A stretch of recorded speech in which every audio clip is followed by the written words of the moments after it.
আসসালামু আলাইকুম। আমার ফেসবুকে যারা আছেন আপনাদের সবাইকে শুভেচ্ছা জানাচ্ছি। আপনাদেরকে একটা গুরুত্বপূর্ণ জিনিস বলতে চাচ্ছি। আমি সরকারে আসার আগে এবং এর পরে বহু মানুষ আমার সাথে ছবি তুলে রিকোয়েস্ট করে, অনেক করে ছবি তুলে। সরকারে আসার আগে এমনও হয়েছে, বহু প্রোগ্রামেও গিয়েছি, অনেকে ছবি তুলেছে।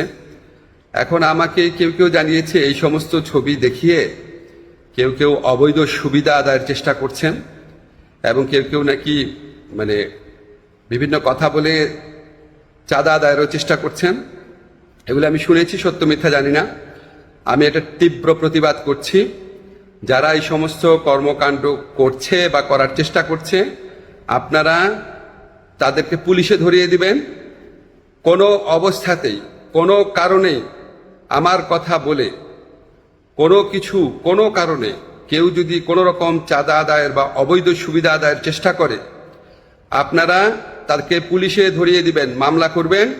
মামলার কপি আমার ফেসবুকে পাঠিয়ে দিবেন, আমার যে ফ্রেন্ডদের পেজ আছে সেখানে পাঠিয়ে দিবেন, এবং অবশ্যই আমি চেষ্টা করব এটার বিরুদ্ধে ব্যবস্থা নেওয়ার জন্য। আমি বা আমার সরকারের কেউ কোনো রকম অবৈধ কাজের প্রশ্রয় দিবে না। এই সমস্ত কাজ যারা করার চেষ্টা করছেন বা করছেন তাদেরকে আমি কঠোর হুঁশিয়ারি জানাচ্ছি।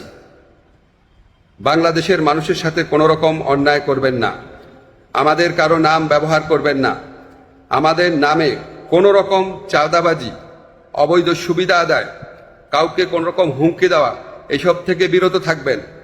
আমরা জানতে পারলে উপযুক্ত আইনগত ব্যবস্থা গ্রহণ করা হবে। সবাই ভালো থাকবেন, সুস্থ থাকবেন।